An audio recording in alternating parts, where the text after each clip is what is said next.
आकाशवाणी का ये पटना केंद्र है। प्रस्तुत है वक्फ संशोधन विधेयक 2025 पर विशेष परिचर्चा। इस कार्यक्रम में विशेषज्ञ के तौर पर भाग ले रहे हैं पसमानदा मुस्लिम समाज के राष्ट्रीय संयोजक डॉक्टर फिरोज मंसूरी और उनसे बातचीत कर रहे हैं आकाशवाणी संवाददाता धर्मेंद्र कुमार राय। श्रोताओं, वक्फ संशोधन विधेयक 2025 संसद के दोनों सदनों राज्यसभा और लोकसभा से पारित हो चुका है और इन्हीं विषयों पर हमारे साथ बातचीत के लिए आज स्टूडियो में मौजूद हैं पसमानदा मामलों के जानकार और राष्ट्रीय संयोजक पसमानदा मुस्लिम समाज के डॉक्टर फिरोज मंसूरी जी। आपका कार्यक्रम में बहुत बहुत स्वागत है। बहुत बहुत थैंक यू। जय हिंद, जय संविधान। आपकी प्रारंभिक टिप्पणी संक्षेप में जानना चाहेंगे, ये जो विधेयक, जो संशोधन विधेयक पारित हुआ है, इसके क्या व्यापक असर पड़ने वाला है, विशेषकर जो पसमानदा समाज के मुस्लिम है उन पर? भारत के अंतिम पंक्ति को पहली बार समाज के मुख्य धारा में लाने के लिए, उनके आर्थिक सशक्तिकरण के लिए, और वक्फ का जो लक्ष्य था, क्योंकि वक्फ जो है अल्लाह का दान है,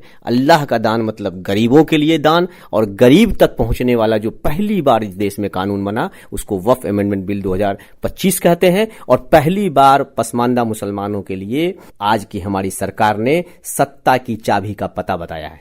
और इसलिए मैं समझता हूं कि वक्फ अमेंडमेंट बिल जो है वो इस देश के वंचित शोषित समाज के लिए एक बड़ा दस्तावेज है। जी बिल्कुल, आपने जो कहा, सरकार ने भी उन्हीं मकसदों की चर्चा की है, तो सरकार की ओर से भी उन्हीं बातों को उठाया गया है। अधिक पारदर्शिता की बात की गई है, महिलाओं को अधिकार देने के लिए, पिछड़े मुसलमानों को, और इससे पहले जो है वक्फ को लेकर अधिनियमों का एक लंबा पुराना जो है इतिहास रहा है। कई तरह के कानून समय समय पर बनाए गए। क्या लगता है कि ये जो पिछले समय में जो कानून बनाए गए वो जिस उद्देश्य के लिए बनाए गए थे उसका मकसद पूरा करने में सफल रहे हैं या असफल रहे हैं? किस तरह से उसका मूल्यांकन करते हैं, क्योंकि नया कानून बनाने की जो जरूरत पड़ी है? देखिए, जाहिर सी बात है, जब वक्फ कानून 1995 और 2013 जो बना था उसमें कोई शक नहीं कि वो कानून भी अपने आप में पर्याप्त था तत्कालीन समय में, लेकिन आखिर फेल हुआ। हम जब किसी कानून को लाते हैं और वो कानून को जमीन पर और धरातल नहीं देते हैं, जमीन पर नहीं उतारते हैं, तो चाहे दुनिया का कितना भी खूबसूरत कानून आप बना लीजिए। आप देखिएगा, बाबा साहब अम्बेडकर ने अपने जमाने में कहा था कि हम एक से खूबसूरत संविधान बना लें, लेकिन अगर हमारे लोग उसको लागू नहीं करें, अपने ये नहीं हो तो फिर बिल्कुल नहीं होगा। वही सेम काम हुआ है। 2013 का जो वक्फ अमेंडमेंट बिल है, 1995 का जो बिल है, उसमें बहुत सारी चीज आए थे। जैसे कि था कि उसमें देखिएगा कि उन्होंने कहा था कि कोई वक्फ की जमीन को जो है ट्रांसफर नहीं कर सकता, किसी को बेच नहीं सकता, विक्रय नहीं कर सकता है। लेकिन क्या हुआ, वक्फ की लाखों एकड़ जमीन, जो 10 लाख एकड़ जमीन थे, उसके 50% जमीन अतिक्रमण हो गए। लोगों ने, भू माफियाओं ने कब्जा कर लिया। और जो वक्फ में साफ था कि आप उसको बेच नहीं सकते हैं, लेकिन नहीं बेचने का नाम लेके उन्होंने, मतवल्लियों ने क्या किया, उन्होंने औने पौने दाम में किराए लगा दिए। और वो रसीद काटता था, अगर वो 5,000 रुपये का था तो रसीद देता था 500 रुपये का। तो इतना बड़ा करोड़ों अरबों का घोटाला, इतना बड़ा बंदरमाट सब मिलके कर रहा था। और सबसे बड़ी भ्रांति इस बात की है कि लोग वक्फ बोर्ड को, सब लोग समझते हैं कि किसी निजी आदमी की मलकियत है। ऐसा नहीं है। वक्फ बोर्ड में जो सदस्य बनते हैं या जो लोग उसमें देखिएगा मेंबर होते हैं, वो सरकार द्वारा नियुक्त होता है। तो ये एक बहुत बड़ा भ्रष्टाचार का एक बहुत बड़ा कॉकस था। ये सबकी मिली भगत थी। ये जो इतना बड़ा जो समझिए सिंडिकेट चल रहा था वक्फ बोर्ड के नाम पर, वक्फ की जमीन को लेके,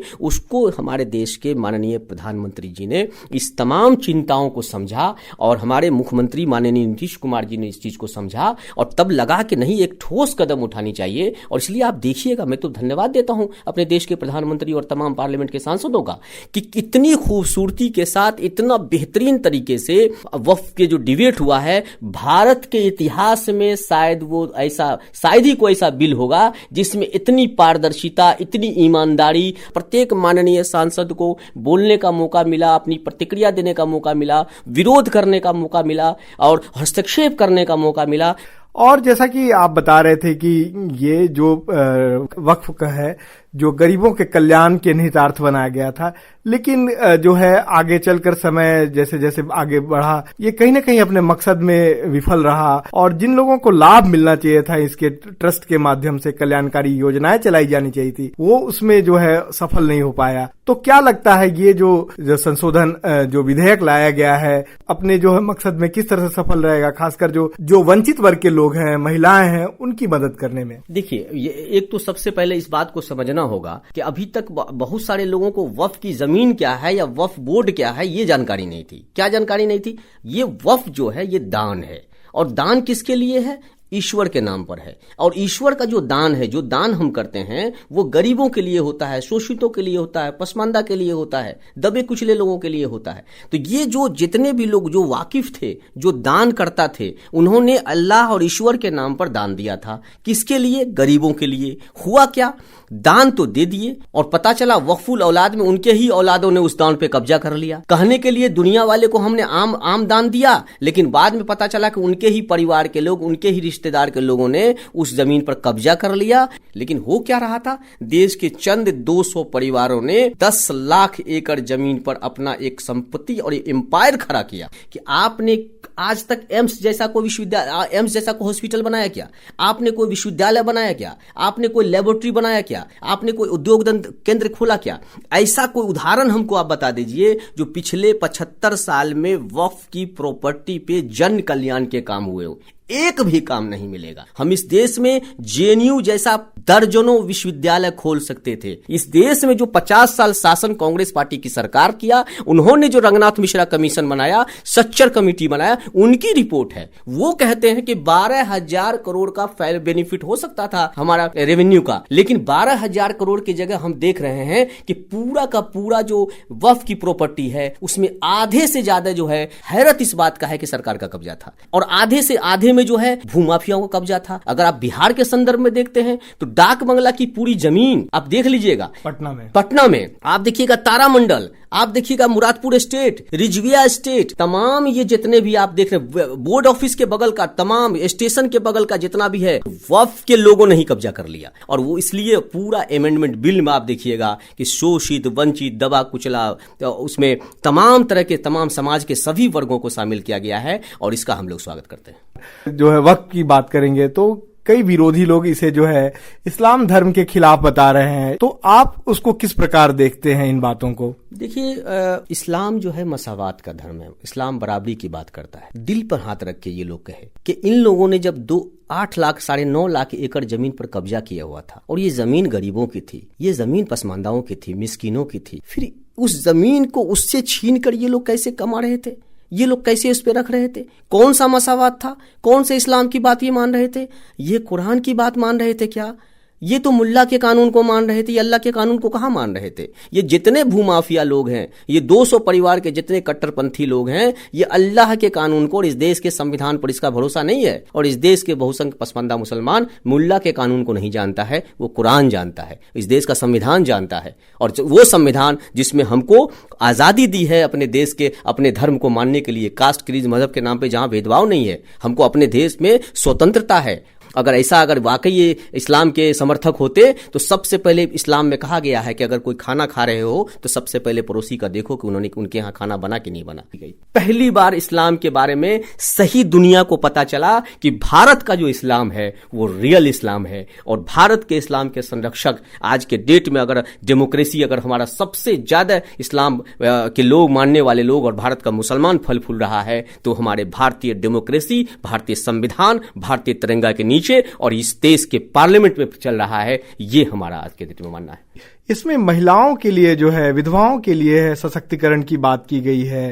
ये जो प्रावधान किए गए उसको किस प्रकार आप देखते हैं? देखिए, ये इसमें पूरी तरह से भारत के संविधान में हमारी बहनों के लिए, हमारी बेटियों के लिए, हमारी माओं के लिए जो बराबरी का दर्जा है, वक्फ अमेंडमेंट बिल में उसका पूरा ख्याल रखा गया। और मैं एक कदम और कहता हूं, इसलिए मैं इसको देश का सबसे सुनहरा दस्तावेज मानता हूं, और आज के दिन मैं ये मानता हूं कि भारत का पसमानदा मुसलमान की पहली बार अपने उन तमाम जड़ताओं से आजाद हुआ है, जिसके लिए मैं देश के प्रधानमंत्री माननीय नरेंद्र मोदी जी, माननीय नीतीश कुमार जी और एनडीए के तमाम घटक दलों को मैं धन्यवाद देता हूं। और इस कानून के माध्यम से एक नया सूरज उदय हुआ है भारत के इतिहास में। यह बिल ऐतिहासिक होगा। ये अलग बात है कि लोगों को जितनी आलोचना करना हो कर ले, लेकिन सच्चाई है कि ये डेमोक्रेटिक बिल है। लोगों को पूरी तरह से जो है, लोगों के विश्वास का बिल है, लोगों की सहमति की बिल है, लोगों की उन्नति की बिल है।